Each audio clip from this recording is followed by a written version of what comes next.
हमारे साथ कार्यक्रम में शामिल हो रहे हैं हेलियोस म्यूचुअल फंड के CEO Dinshaw Irani sir. Dinshaw sir, good morning, बहुत बहुत स्वागत है आपका। धन्यवाद सर हमें समय देने के लिए। अ, सर, बजट के दिन आपसे मुलाकात नहीं हुई, उसके बाद नहीं हुई, आज जाके अब आप आए हैं पकड़ में। क्या आप इंतजार कर रहे थे कि जिस दिन बाजार बॉटम बनाएगा उसी दिन मैं आपको इंटरव्यू दूंगा? अनिल जी, धन्यवाद पहले तो आपकी शो पे थैंक यू सर। आमंत्रित करने के लिए। जी। और आपने बराबर पकड़ा है। मुझे नहीं पता बॉटम है कि क्या है, भगवान जाने। पर एनीवे मुझे ये लग रहा है कि अभी कुछ ज्यादा हो गया है मार्केट में, क्योंकि आप देखिए कि हमारा जो स्मॉल कैप इंडेक्स है, तो पीक टू बॉटम कल तक की बात करें तो कुछ 26% गिर चुका है। और उसमें आप मीडियन करेक्शन देखें तो 33% के आसपास के मीडियन करेक्शन दिख रहे हैं आपको। मतलब कोई कोई स्टॉक तो कोई 50-55% गिरे होंगे। और अगर जो मिड कैप की बात करें तो शायद 21% कुछ पीक टू बॉटम करेक्शन हुआ है उसमें। और वहां पे भी मीडियन करेक्शन कुछ 31 या 32% के आसपास हुआ है। तो आप सोचिए कि इतनी मार्केट जो हुई है यहाँ पे, वो अभी हमें लग रहा है कि कुछ ज्यादा हो गया, क्योंकि एक्चुअली हुआ क्या, चेंज क्या हुआ है from December to January to February. मतलब आपके रिजल्ट ही थे जो इतने खराब नहीं निकले। उल्टा एक्चुअली जो नंबर हम सोचे थे इतने खराब आएंगे दिसंबर में, इतने खराब नहीं आए। उल्टा ग्रोथ ही दिख रहा है आपको। एनएसई 500 की बात करें, जितने भी स्टॉक्स ने रिपोर्ट किया उसमें 13-14% का अर्निंग्स ग्रोथ दिख रहा है वहां। तो हमें लग रहा है कि अभी कुछ ज्यादा एक्सेस हो गया है। एंड मे बी पैनिक के आसपास आ गए हम लोग, क्योंकि जैसे होता है ना मोमेंटम, जब never try to catch a falling knife because the momentum is fastest near the floor. ऐसा ही लग रहा है हमें कि आज की तारीख में जिस हिसाब से 3-3% गिर गए इंडेक्सेस, ये मिड कैप स्मॉल कैप वाले, तो हमें लग रहा है कि वो ज्यादा हो रहा है अभी यहाँ पे। इसलिए थोड़ा संभल के रहना चाहिए अभी। मतलब एज एन सेलिंग तो मुझे नहीं लगता कि जायज है इस हाँ, मार्केट। मतलब अगर किसी ने mid cap small cap funds में पैसा डाला हुआ है, साल भर पहले 2024 में डाला हो या उसके पहले, तो अब इस वो अभी डर लगता है लोगों को और तो नहीं गिर जाएगा, बेच के निकल जाए क्या, बाद में नीचे आएगा तो और ले लेंगे। सो अब वो वाला टाइम तो चला गया, राइट? वो टाइम चला गया, वो बिल्कुल टाइम चला गया। शायद अक्टूबर में आप ये कॉल लेते कि निकलना है तो वह ठीक रहता, बेहतरीन रहता। लेकिन अभी यार मुझे लगता कि यहाँ से आपको कुछ ज्यादा, मतलब मुझे नहीं पता फॉल होगा कि नहीं, लेकिन आई थिंक जो स्टॉक्स जो गिरे हैं जोरों के, वहां पे तो डेफिनेटली हमें अपॉर्चुनिटियां दिख रही हैं। ये बात ठीक है कि कई सारे स्टॉक्स तो 50-50, 60-60% तक भी गिरा है। ये तो आपने मिड कैप स्मॉल कैप की बात की, जो इंडेक्स भी 20-20% से ज़्यादा घट चुके हैं। लेकिन लार्ज कैप्स का क्या है? क्या यहाँ करेक्शन ठीक है या यहाँ अभी भी रिस्क है बाकी? जी देखिए, उल्टा अभी आज जो मोमेंटम आपने देखा है, वो शायद नेक्स्ट 50 में आपको दिख रहा है। वो मोमेंटम जो आपको मिड कैप स्मॉल कैप में दिखा था, वहां पे काफी जोरों का गिरा है। और हमें एक्चुअली लार्ज कैप अगर जो देखे peak to bottom, I think 13% के आसपास मैंने शायद करेक्शन देखा था कल तक की, अगर जो बात करें तो 13% के आसपास था। और मीडियन करेक्शन शायद 19 के आसपास था, या 20 के आसपास था, आई डोंट नो कितना था। तो हमें ऐसे लग रहा है कि वहां पे तो एक्चुअली वैल्यूएशन भी आप देखें।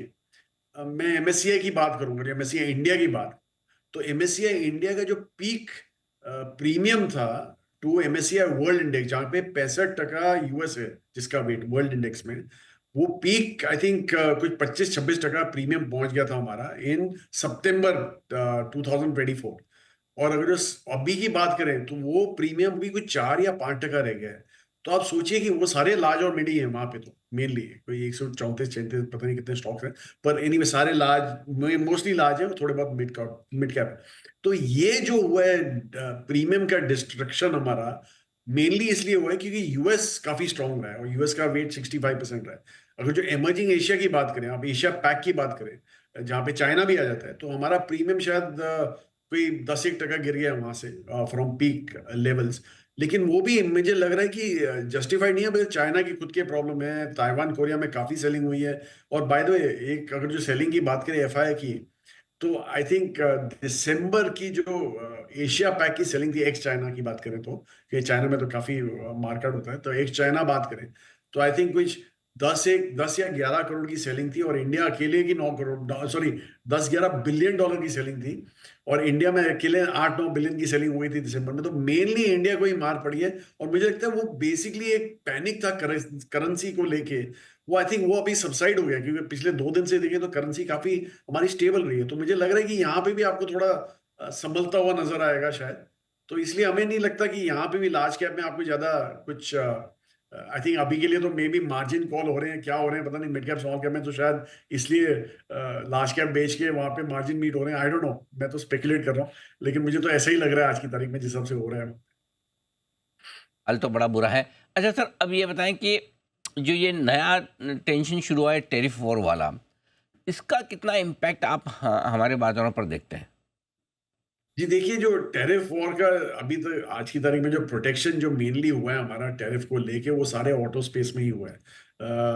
मतलब ईवी में तो आपने देख ही लिया है कि कितना जोरों का हमारा प्रोटेक्शन है, अलाउ ही नहीं करते हम तो किसी बाहर के प्लेयर को, और हमारे जो डोमेस्टिक प्लेयर हैं वो काफ़ी अच्छा कर रहे हैं ईवी स्पेस में, तो इसलिए मुझे लगता है मेनली जाके वो वहाँ पे शायद एक आपको कॉल आउट लेना पड़ेगा कि क्या करना है। और दूसरे जो कमोडिटीज वगैरह हैं वहां पे तो एनीवे हमारा पहले से ही ये व्यू था कि कमोडिटीज अनड्यूली प्रोटेक्टेड हैं, आपने वो लगाए हुए हैं, टैरिफ्स लगाए हुए हैं चाइनीज इंपोर्ट्स पे, तो इसलिए हमारे प्रोटेक्टेड रहे हैं। लेकिन वहां पे भी यूएस में भी यही हुआ, उन्होंने अपने खुद के जो इंपोर्ट्स हो रहे हैं कमोडिटीज वगैरह वहां पे काफी उन्होंने टैरिफ लगाए, तो वो तो हमें लग रहा है कि प्रॉब्लम एरिया रहेगा ही रहेगा, क्योंकि चाइना के पास एक्सेस कैपेसिटी हमेशा से पड़ी हुई है, और वो काफी भाव कोलैप्स करके भी सप्लाई कर सकता है माल सबको, दुनिया को। तो इसलिए हमें लग रहा है कि वहां पे थोड़ा आपको संभल के रहना पड़ेगा। बहरहाल अगर जो ओवरऑल टैरिफ की बात करें फिनिश गुड्स की, जैसे मैंने बोला ऑटोज में तो definitely there is a problem, और दूसरा अगर जो यूएस कंटिन्यू रखा तो you are looking at a very, मतलब ग्लोबली आपको एक इन्फ्लेशनरी सिनेरियो देख सकता है, जो ग्लोबल ट्रेड के लिए भी अच्छा नहीं है।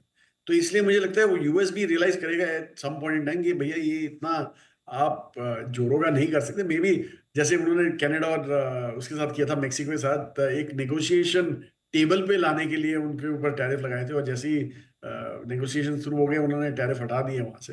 तो मुझे लगता है वैसे ही ये यूज होगा यहाँ पे as a tool for negotiations rather than going ahead with this war. FIIs तो बेच ही रहे हैं, लगातार बेच रहे हैं, आप भी अपनी ताकत से जितना खरीद रहे हैं।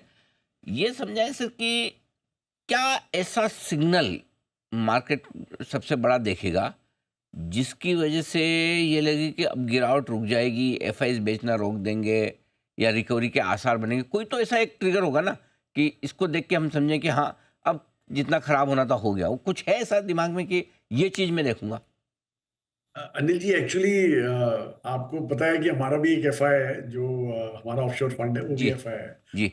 आपको ये सुन के ताज्जुब होगा कि हमारे को तो इन्फ्लो दिखा था जनवरी में। सो हमें तो इन्फ्लो ही दिखा है, और दूसरा जो ये आउटफ्लो आप देख रहे हैं, मैं जैसे बोला कि मेनली मुझे लगता है ये ईटीएफ बेस्ड सेलिंग होती है, कि मतलब इट्स जैसे वो अब सेल्फ फुलफिलिंग प्रोफेसी जैसी हो जाती है। बाजार गिर रहा है तो और सेलिंग होती है, गिरेगा तो और सेलिंग होती है। तो आई थिंक वो एक सेलिंग जो है वो एक अबेट होने में थोड़ा टाइम लगेगा। लेकिन दूसरा जो आपने, जैसे मैंने पहले बोला आपको कि एक पॉजिटिव इंडिकेटर हमें दिखा था करेंसी का, करेंसी में काफी प्रेशर था हमारी, और पिछले 2 दिन से काफी हद तक हमारी करेंसी रिकवर हुई है। तो वो लगता है कि एक पॉजिटिव टेक अवे हो सकता है एफआई के लिए कि भैया करेंसी पे तो पैनिक करना छोड़ दो, फंडामेंटल्स इतने खराब नहीं हुए हमारे। और जैसे मैंने बोला वैल्यूएशन तो ग्लोबली आप कंपेयर करें तो भी गिर गए हैं, और अगर जो आप डोमेस्टिक वैल्यूएशन खुद की बात करें तो हम अभी 18.5 के आसपास आ गए हैं, 1 ईयर फॉरवर्ड प्रीमियम की बात करें तो, पीस की बात करें सॉरी, तो 18.5 टाइम ऑलरेडी हम आ चुके हैं, जो कि हमारा आप 10 साल का एवरेज देखिए तो 20-21 के आसपास बनता है। तो एक स्क्रीमिंग वैल्यूएशन हो गया है हमारा। लेकिन मुझे ये लग रहा है कि थोड़ा पॉकेट्स होंगे जहां पे सेलिंग शायद जरूर जारी रहेगी, और कोई कोई पॉकेट्स तो गेन ही करेंगे। जैसे आपने आईटी देख लिया था कि काफी हद तक संभल के रहा है वो सेक्टर, फिर बैंकिंग भी, लेंडिंग स्पेस थोड़ा संभल के रहा है, क्योंकि आरबीआई की जो प्रोएक्टिव एक्टिविटी हो रही है लिक्विडिटी इन्फ्यूजन की। तो आई थिंक हर एक जगह से सिग्नल तो पॉजिटिव ही आ रहे हैं, लेकिन मुझे लगता है 12 एक पैनिक सा सेट इन हो गया है मार्केट में। मे बी रिटेल का हुआ है, क्योंकि आपने देखा है कि एफआई और डोमेस्टिक का काफी मैच हो रहा है बाइंग सेलिंग, तो वहां पे तो एब्जॉर्ब हो जाता है सप्लाई। लेकिन मुझे लगता है रिटेल का पैनिक ज्यादा हो रहा है, इसलिए आपको ये कोलैप्स दिख रहा है स्मॉल कैप स्पेस में या मिड कैप स्पेस में। I think that's more of that than anything तो एल्स। जनरली हम भी कहते हैं कि हम 2-3 दिन से डिस्कशन भी कर रहे थे, इतने नीचे मार्केट में जहाँ 40-50-60% मिड कैप स्मॉल कैप घट जाए तो दो ही लोग बेच सकते हैं, या तो फंड मैनेजर, जिन्हें लगता है कि भाई अब गलती हो गई लेके, अब इसको रख के फ़ायदा नहीं, वापस तेजी होगी तो ये नहीं चलेगा, बेच के मेरा पोर्टफोलियो ठीक कर लो, या फाइनेंसर जिन्होंने मार्जिन फंडिंग में या किसी तरह से लीवरेज पोजीशन किसी को दी हुई है, तो आपको क्या लगता है कौन सा ज़्यादा सही है या दोनों ही सही है? Fund manager at least mutual fund space में तो जो हम बेट्स लेते हैं वो काफी एक स्टडीड बेट्स होती है हमारी। ऐसे नहीं होता कि मोमेंटम है तो ले लो। हाँ, आपने एक चीज अच्छी बोली, क्योंकि एक एक जो एरिया है वो पीएमएस वाला एरिया है जहाँ पे हुँ, काफी पैसा मैनेज होता है। तो करेक्ट। उधर मुझे पता नहीं कि मैं अभी के जो देख रहा था, जो लेटेस्ट 1 मंथ के जो नंबर आए हैं, जो पीएमएस के, काफी मतलब 10-10 12-12% करेक्शन आया उनमें पीएमएस में। तो इट्स ऑब्वियस कि वहां पे काफी एक स्मॉल कैप एक्सपोजर था। Maybe that is getting of late. आपने अच्छा पॉइंट बोला। मे बी वो वाले जो है पीएमएस ऑल्टरनेट वाले स्पेस वाले हैं, शायद वहां पे पैनिक ज्यादा होगा then anything else. So maybe that is what is hmm. वो हो रहा है शायद बाजार में। सर आखिरी सवाल, अगर लगाना ही है पैसा तो कहाँ लगाना चाहिए इस बाज़ार में? जी, देखिए, मैं ये नहीं बोल रहा कि अभी कोई टाइम आ गया है लार्ज कैप, मिड कैप को लेने का, पर मुझे ये लग रहा है कि एटलीस्ट, सॉरी, स्मॉल कैप और मिड कैप को लेने का। पर मुझे ये लग रहा है एक तो लार्ज कैप तो आपका सेफ्टी रहेगा ही रहेगा, और दूसरा जो मिड कैप स्पेस है हमारा, वहाँ पे भी काफ़ी ऐसे स्टॉक हैं जहाँ पे आपको कम्फर्ट दिख सकता है। जैसे मैंने बोला, मीडियन करेक्शन कोई 32% के आसपास हुआ है। मतलब कोई-कोई स्टॉक्स तो वहाँ पे कोई 50-55%, 60% शायद गिर चुके होंगे। तो वो सब स्पेस आपको डिग आउट करके ही आपको देखना पड़ेगा। So I think that is how you should play it. और एक्चुअली स्मॉल कैप में भी इंडेक्स में तो आपको जो मीडियम करेक्शन 33% का दिखा है, वो तो इंडेक्स का है जो 250 स्टॉक के हैं। लेकिन उनके बियॉन्ड भी काफी mid cap, small cap, sorry, जो आपको दिख सकते हैं, जहां पे ज्यादा ही आपको शायद पैनिक दिखा होगा और अपॉर्चुनिटीज काफी होंगी उस स्पेस में। इसलिए हमें लग रहा है कि एक अल्फा मैनेजर जो है, जो स्टॉक पिकर है, वो काफी हद तक यहाँ पे एक फ्यूचर के लिए काफी अपना अल्फा जनरेट कर सकता है और सिलेक्टिवली स्टॉक पिक कर सकता है अपने लिए। और हमें ये एक्चुअली बहुत पसंद है, बिकॉज हम अपने आप को तो स्टॉक पिकर ही समझते हैं। इसलिए हम ऐसी अपॉर्चुनिटी की वेट करते रहते हैं, तो पैनिक नहीं करते हैं इसमें। Okay, perfect. ये है आपके लिए राय इन्वेस्टमेंट करने के लिए आपसे। दिनशो सर, बहुत-बहुत धन्यवाद आपका, आपने समय दिया और धन्यवाद। विस्तार से आपने बाज़ार के डायरेक्शन पर बातचीत की। Thank you so much sir.